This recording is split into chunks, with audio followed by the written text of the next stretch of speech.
Yeah, it was bad in a way and really good in another way.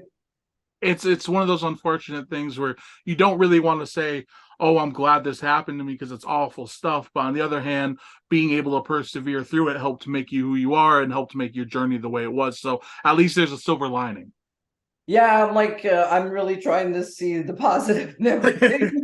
So Easier said than done sometimes, I'm sure, but at least you're trying. yeah, especially back then. Now, look, looking back after so many years and I'm 43 now. Obviously, I don't think the same way I did when I was like 25. Mm-hmm. I see things differently. There's things I understand more now that I look like in a review mirror instead of being right there at that moment. But yeah, and I mean, everything was done so that women wrestling would be better for the ones that would come after. And obviously Worked.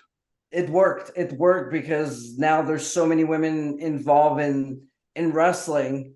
It was hard to find one opponent back then. Now tons of female wrestlers everywhere. Let's put it this way: on NXT just 2 nights ago, they had four women's matches.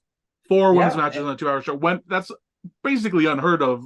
Even now it's not common, but back then it was non-existent. Oh my God, no, yeah, we were the popcorn match, the special attraction match. If there was one women match, like there's some shows that were not at all.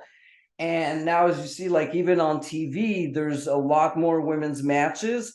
And when I was actually running shows when I lived in Pennsylvania, it was half and half. Like half the matches were female matches and half the matches were men matches. Like we would mix everything and it was like, yeah, half and half. So and you'll see that more often now on several shows where there's going to be two women's matches, an intergender, and then a mixed tag, and it's like Mm-hmm. women are everywhere on the card.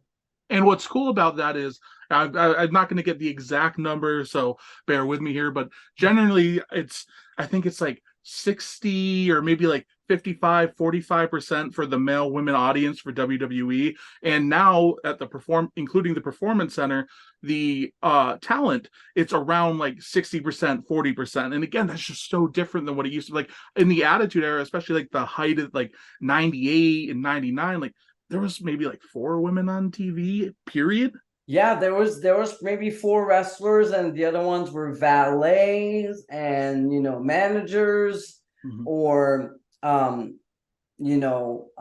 thinking Lillian Garcia as an announcer, like they were doing something else. But as wrestlers, not too many.